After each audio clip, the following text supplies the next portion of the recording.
Headlines के बाद अब रुख करते हैं खबरों का। बिहार में लगातार प्रदर्शन पर उतारू नियोजित शिक्षकों को सरकार से भरोसा मिला है। डिप्टी सीएम सम्राट चौधरी से नियोजित शिक्षकों के प्रतिनिधिमंडल ने मुलाकात की। मुलाकात के बाद सम्राट चौधरी ने उन्हें सकारात्मक भरोसा दिया है और कहा है कि 2 दिनों के भीतर उनकी मांगों को लेकर निर्णय होगा। वहीं सरकार ने यह भी भरोसा दिया है कि किसी की नौकरी नहीं जाएगी। हम लोगों ने बिना शर्त राजकर्मी का दर्जा और शिक्षकों पर लगातार हो रही कार्रवाई दोनों का समाधान चाहा है। हम लोग अपने लोकतांत्रिक संवैधानिक अधिकारों के लिए जो संघर्ष करते हैं उसके एवज में हम पर गंभीर कार्रवाई की जाती है। एफआईआर दर्ज करवाया जाता है, निलंबित किया जाता है, वेतन बंद किया जाता है। तो ये भी हमारे मांग पत्र में है। और बिना शर्त राजकर्मी का दर्जा तो है ही। परीक्षा नहीं देंगे। देखिए, परीक्षा को लेकर के माननीय उप मुख्यमंत्री ने आश्वासन दिया है कि 2 दिनों के अंदर इस पर निर्णय लिया जाएगा सरकार के द्वारा और हमें सूचित करेंगे और पुनः बैठक के लिए हमें आमंत्रित किया जाएगा। तो हम लोग उनके अभी दोबारा आमंत्रण के लिए या फिर सरकार के निर्णय का इंतजार करेंगे। फिलहाल हम फॉर्म नहीं भर रहे हैं। साथ ही साथ हमें यह भी आश्वासन मिला है कि शिक्षकों पर जो कार्रवाई की जा रही है उसका भी समाधान होगा। बिहार के जो नियोजित शिक्षक है, जो वर्षों से काम कर रहा है और वो दक्षता पात्रता उत्तीर्ण है और 60 वर्ष के लिए सेवा में है और उनकी परीक्षा ली जा रही है राजकर्मी बनाने के लिए, तो भाई हम सारा नियम का फॉलो करते हैं। तो फिर 60 वर्ष के लिए तो हमें परीक्षा क्यों? इसलिए हम परीक्षा नहीं देंगे, न ही परीक्षा का आवेदन करेंगे।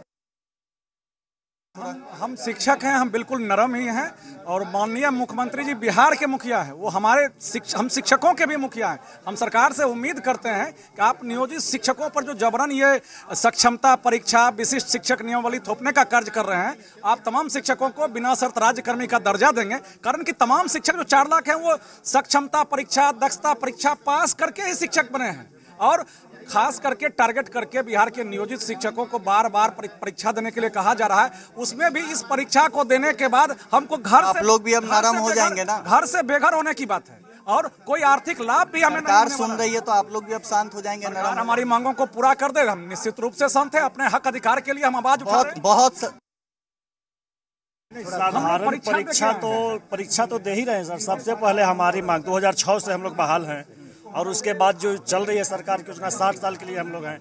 ऐच्छिक स्थानांतरण 15 साल से सारे शिक्षक मांगते रह गए। इनकी जो योजना है कि आप परीक्षा दीजिए, 3 ऑप्शन जिला का मिला है, तो हमारा न स्थानांतरण का मांग पूरा हो रहा है, न वेतन मांग। अगर कुछ मांगों को सुन लिया जाता है तो जैसे कुछ मांगे हैं, आप ऑफलाइन परीक्षा लीजिए। ऑफलाइन परीक्षा की बात हो रही है, 2 बार हो रही है आया है, लेकिन एक जो महत्वपूर्ण मांग है, जितने भी 2006 से नियोजित शिक्षक हैं सब अपने घर में हैं, उनको क्यों इधर से उधर अनौपचारिक रूप से यहाँ से वहाँ भेज दीजिएगा। जहाँ आप लोग चाहते हैं अगर वहाँ हो तो दिक्कत नहीं। किसी भी तरह के हम लोग परीक्षा के विरोध में हैं।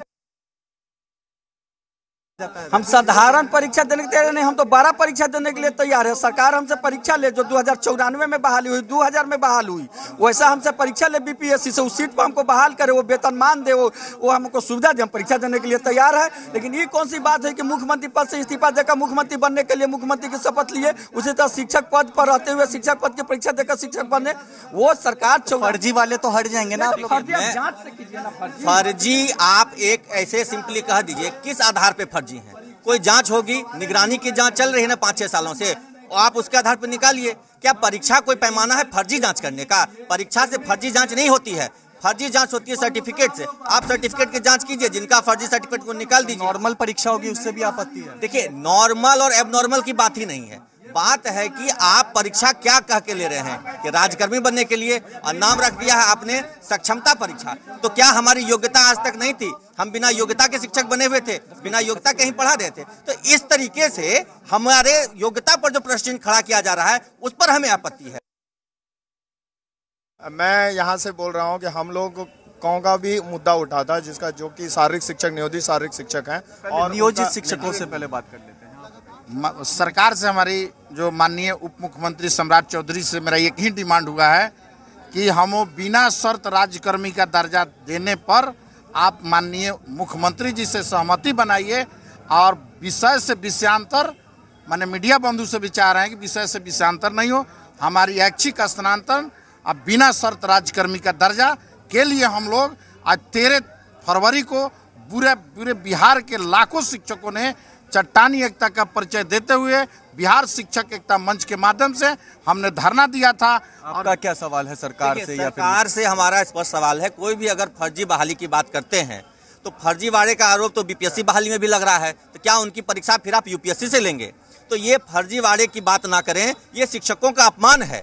आपके प्रदेश अध्यक्ष यहाँ कहते हैं कि हम ससम्मान सभी बातों को सुनेंगे और आपकी समस्याओं का समाधान करेंगे, और दूसरी तरफ जो लोग इस तरह का सवाल उठा रहे हैं कि फर्जी बहाली तो नौकरी दिखाओ, सर्टिफिकेट पाओ, ये सब बेमानी बातें हैं। जिनकी नौकरी सर्टिफिकेट के आधार पर हुई थी वो भी तो मेरिट पॉइंट है। क्या 10th और 12th के मार्क्स के आधार पे मेरिट पॉइंट नहीं बनता है? उसी मेरिट पॉइंट के आधार पे बहाली हुई, और फिर जब इस तरह के प्रश्न उठे तो दक्षता परीक्षा हुई। 2012 के बाद जो 1.5-2 लाख शिक्षक बहाल हुए वो सब टीटी परीक्षा देके पास हुए, बहाल हुए। सवाल क्या चाहते हैं, छोटा सा रिएक्शन चाहेंगे? सीधी बात है कि हमें राज्यकर्मी का दर्जा चाहिए। राज्यकर्मी के दर्जा के नाम पे ये शोषणकारी जो